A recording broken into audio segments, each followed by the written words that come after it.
ప్రయోగ కౌశలంలోనూ సాహిత్య గౌరవంలోనూ తెలుగునాట నిన్నటి తరంలో సర్వజనుల ఆదరణను పొంది సర్వలక్షణలక్షితమైన రూపకాలుగా ప్రసిద్ధికెక్కిన 10 నాటకాలు విషాద సారంగధర, ప్రతాపరుద్రీయం, బొబ్బిలి యుద్ధం, గయోపాఖ్యానం, పాదుకా పట్టాభిషేకం, కన్యాశుల్కం, వరవిక్రయం, సత్య హరిశ్చంద్ర, నర్తనశాల నాటకాలపై ప్రముఖ సాహితీవేత్తల ఉపన్యాస వ్యాసాల సంకలనం దశరూపక సందర్శనం. యువభారతి 104వ ప్రచురణ దశరూపక సందర్శనం నుండి కీర్తిశేషులు కవి సామ్రాట్ విశ్వనాథ సత్యనారాయణ గారు రచించిన నర్తనశాల నాటకం మీద శ్రీ జీవి సుబ్రహ్మణ్యం గారి వ్యాసాన్ని శ్రీ కస్తూరి శివశంకర్ గారి గళంలో వినండి. యువభారతి శ్రోతలందరికీ నమస్కారం. కవి సమ్రాట్ విశ్వనాథ సత్యనారాయణ గారి విశిష్ట కృతుల్లో నర్తనశాల నాటకం ఒకటి. ఈ నాటకంలోని విశేషం ఒక వాక్యంలో చెప్పాలి అంటే, వ్యాస భారతంలో దుష్టపాత్రగా ఉన్న కీచకుణ్ణి తిక్కన గారు విషాద పాత్రగా మారిస్తే, విశ్వనాథ వారు నర్తనశాల నాటకంలో విషాద నాయకునిగా తీర్చిదిద్దారు. కీచక పాత్ర చిత్రణలో విశ్వనాథ వారిది శిఖరప్రాయమైన శిల్పము. తెలుగు విషాద నాటకాల్లో నర్తనశాల కోహినూరు వజ్రము. నేడు ఈ మహత్తర నాటకంపై డాక్టర్ జీవి సుబ్రహ్మణ్యం గారి సమగ్రమైన విశ్లేషణ, సమీక్ష మీకు అందించే ప్రయత్నం చేస్తాను. అవి 20వ శతాబ్దం మొదటి పాదాన్ని ఎత్తి 2వ పాదం ముందుకు వేస్తున్న రోజులు. ఆంధ్ర నాటక రంగం మీద వినూత్న ప్రయోగాలను ప్రసరిస్తున్న ప్రతిభోన్నిద్ర ప్రత్యూష సమయం. విషాద రూపకం విశిష్ట ప్రయోగంగా రెక్కల విప్పి వియత్తలం మీద విహరించిన తరుణం. విశ్వనాథ వారు నాటకకర్తగా తెలుగు రంగం మీద వెలుగు రేఖల్లాగా 4 విషాద రూపకాలను వెలయించిన విశిష్ట కాలం. నర్తనశాల, అనార్కలి 1924 నాటికే వెలువడ్డాయి. వేనరాజు 1926 ప్రాంతంలో, త్రిశూలము 33, 34 ప్రాంతాల్లో వచ్చాయి. విషాద నాటక రచనలో 4 అంచులను నాణ్యంగా మెరిపించిన నూతన ప్రయోగాలు ఈ 4 నాటకాలను. అందులో నర్తనశాల అచ్చమైన బంగారు అంచు. పాశ్చాత్య రూపక ప్రయోగాలలో విషాదాంత రూపకం ఉదాత్త ఫణితి. విషాదాంత రూపకం వినోద రూపకం కంటే 1000 రెట్లు మిన్న. ప్లేటో కాలం నుంచి పరిణితి చెందుతూ షేక్స్పియర్ కాలంలో ప్రత్యేక ప్రతిపత్తిని సంతరించుకున్నది. పాశ్చాత్య నాటకకర్తలలో షేక్స్పియర్ ఒక మేరు శిఖరం. ఆయన రచించిన విషాదాంత నాటకాలు ఆ ప్రక్రియకే ప్రమాణాలు కావటంతో వైవిధ్యాన్ని, వైసారథ్యాన్ని, ప్రయోగ సౌలభ్యాన్ని, కవితా గాంభీర్యాన్ని సంతరించి పెట్టాయి. పాశ్చాత్య నాటక రంగానికి ప్రాణం పోశాయి. భారతీయ రూపక ప్రయోగానికి కొత్త పుంతలు, కొత్త మార్గాలు చూపించాయి. అయితే పాశ్చాత్య వృత్తాలు గల షేక్స్పియర్ నాటకాలు తెలుగులో ప్రక్రియా గౌరవాన్ని పొందగలిగిన ప్రాచుర్యాన్ని మాత్రం గడించలేకపోయాయి. సంస్కృత నాటకానువాదాలకు తెలుగులో వచ్చినంత ప్రాచుర్యం వీటికి రాలేదు. దానికి కారణం బహుశా ప్రక్రియ ఏదైనా నాటకానికి వస్తువు ప్రాణం. వస్తువు దేశీయం అయితేనే ప్రజాదరాన్ని చూరగొంటుందన్న సత్యమే కావచ్చు. ఈ మార్గంలో ఎన్నో విషాదాంత నాటకాల వచ్చినా నాటక మర్యాదలు మాత్రం బహుశా పాటించలేకపోయాయి. ఈ పరిస్థితుల్లో విశ్వనాథ సత్యనారాయణ గారు విషాదాంత నాటక రచన చేపట్టారు. ఇతిహాసంలో నుంచి, పురాణంలో నుంచి, చరిత్రలో నుంచి వస్తువులను చేపట్టి విషాదాంత నాటకాలను రచించిన విశ్వనాథ వారి ప్రత్యేకత. నర్తనశాల మహాభారతంలోని విరాట పర్వంలోని ప్రసిద్ధి చెందిన కీచక వధఘట్టం అని తెలిసిన విషయమే.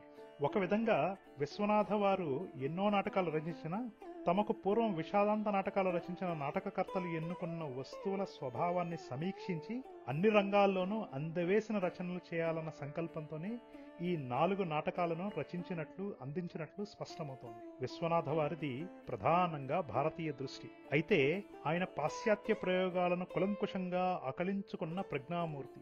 దేశీయతలో ఒదిగిపోయిన పాశ్చాత్య ప్రయోగాన్ని అపూర్వంగా సాధించడం ఆయన ధ్యేయం. విషాదాంత నాటకం వస్తుతః భారతీయం కాదు, కానీ భాషాదులు ఆ రంగంలో ప్రయోగాలు చేసి సంస్కృత రూపక రంగానికి వన్నె చేకూర్చి పెట్టారు. అయితే భారతీయ విషాద రూపక ప్రక్రియలో పాశ్చాత్య విషాదాంత నాటక ప్రక్రియలో కానవచ్చే విశిష్ట లక్షణాలన్నీ ఒదిగాయని చెప్పడానికి వీలులేదు. భారతీయులది రసదృష్టి, పాశ్చాత్యులది కెథార్సిస్ పోషించే ప్రవృత్తి. ఈ రెండిటికి మౌలికంగా భేదాలున్నాయి. ఒకటి సజాతీయ విజాతీయ భావ సంఘర్షణ నుంచి జనించే అంతర్వేదనను సృష్టించి ఆనంద బిందువుల్లో లయింపజేసే స్థాయి భావ పోషణం ప్రధానంగా సాగే రసదృష్టి. పరస్పర భావ విరుద్ధ భావ సంఘర్షణలో నుంచి అంతర్వేదనను పొంగించి అంతర్మాలిన్యాలను ప్రక్షాళన చేసే ప్రవృత్తి ఈ కెథార్సిస్ ప్రక్రియా ప్రవృత్తి.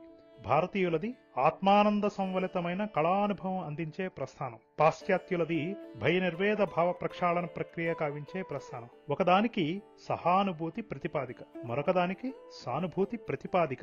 ఈ రెండిటికీ తారతమ్యం ఉన్నా వైరుధ్యం అంతగా లేదు. విషాదాంత రూపకం అంతఃకరణను స్పృశిస్తుంది, భయోద్వేగాలను పొంగించి మనస్సును ప్రక్షాళన చేస్తుంది. ఆ పైన ఆత్మానంద సంవలితమైన రసానుభూతిని అందించే మెట్టును స్పృశింపదు. భారతీయ దృక్పథం గల రచయిత మాత్రమే ఆ వెలితిని పూర్తి చేయగలడు.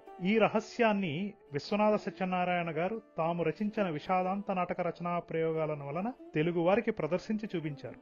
ఈ నాటక ప్రయోగానికి ఇంత శక్తి ఉన్నదని మొట్టమొదటిసారి ప్రకటించిన వారు విశ్వనాథ వారు అనటంలో ఎంత మాత్రమూ అతిశయోక్తి లేదు. ఈ నర్తనశాల నాటకం అందుకు ముఖ్యమైన సాక్ష్యం. నర్తనశాల నాటకం 9 అంకాల నాటకం. ప్రాచీన నాటకాలలాగా దీనికి నాందీ ప్రస్తావనలు ఉన్నాయి. ప్రథమాంకంలో కీచక ప్రవేశంతో ప్రారంభమై ద్రౌపదిని చూసి మరులుగొనటంలో సుదేష్ణతోనూ ఉత్తరతోనూ సంభాషించడం, సుదేష్ణ పరస్త్రీ వ్యామోహం దోషమని వారించడము, ద్రౌపది సుదేష్ణతో కీచకుని వర్తనాన్ని గురించి నివేదించడము, ఆమె విచారించడము అనే కథార్థాలతో ముగుస్తుంది. ద్వితీయాంకం కీచక విరహావస్థతో మొదలవుతుంది. కీచకుడు వల్లకి అనే సుదేష్ణ చెలికత్తతో జరిపిన సంభాషణ వలన సైరంధ్రి స్వభావ దినచర్యలను తెలుసుకుంటాడు. ఉద్యానవనంలో మూర్ఛాగతుడై ఉన్న కీచకుణ్ణి సుదేష్ణ పలకరించడానికి వస్తుంది. సుదేష్ణ పరకాంతావాంఛ తగదని వారించి అంతఃపుర ధర్మాన్ని రక్షించుకొనడానికై ప్రాణత్యాగానికైనా సిద్ధమని అంటుంది. కీచకుడు నిరాశాహతుడవుతాడు. కాని వల్లకి పన్నాగంతో అతనిలో అశాంకురం మళ్లీ మొలకెత్తుతుంది. తెల్లవారేసరికి సైరంధ్రిని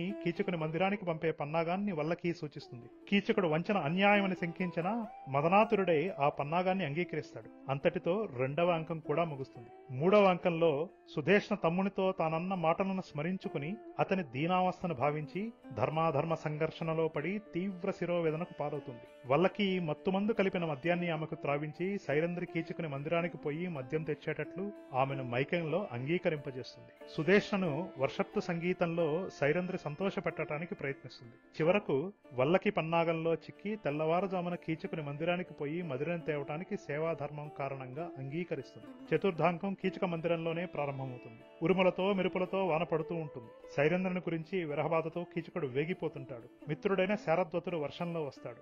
వారిరువురి నడుమ జరిగిన సంభాషణలో కీచకుని విరహావస్థను గుర్తించి అతని చిత్తవృత్తిని మిత్ర సంహితంగా మరలింపజేయడానికి యత్నించి విఫలుడై నిష్క్రమిస్తాడు. వల్లకి పన్నాగం ప్రకారం సైరంధ్రి తెల్లవారుజామున కీచకుని మందిరంలో ప్రవేశిస్తుంది. మోహాంధుడైన కీచకుడు ఆమెను పరిగ్రహింపబోతాడు. ఆమె రాజవీధిలో ఆక్రందిస్తూ పరిగెడుతుంది. చతుర్థాంకం ఈ చైతన్యవంతమైన ఘట్టంతో ముగుస్తుంది. ద్రౌపదిని వెన్నాడుతున్న కీచకుడు పంచమాంకంలో ప్రత్యక్షమవుతాడు. సైరంధ్రి తన దీనావస్థను గంధర్వపతులను సంబోధిస్తూ నివేదిస్తూ ఉంటుంది. ఈ సన్నివేశాన్ని ఉత్తర గమనిస్తూ ఉంటుంది. నేను మత్స్యదేశాధీశ్వరుని కూతురును అని కీచకునకు తెలియబరుచుకుంటుంది. ఆమెను చూసి ధర్మభీతితో కీచకుడు వెనుతిరిగి మందిరానికి వెళ్లిపోతాడు. వ్యాహ్యాలికై వచ్చిన కంకబట్టు మార్గంలో ఆ సన్నివేశాన్ని గమనిస్తాడు. ఆ సంగతిని ఉత్తర కంకబట్టుతో మనవి చేసిన ధర్మసభలో విన్నవించుకున్నట్లు సంతృప్తి పడుతుంది.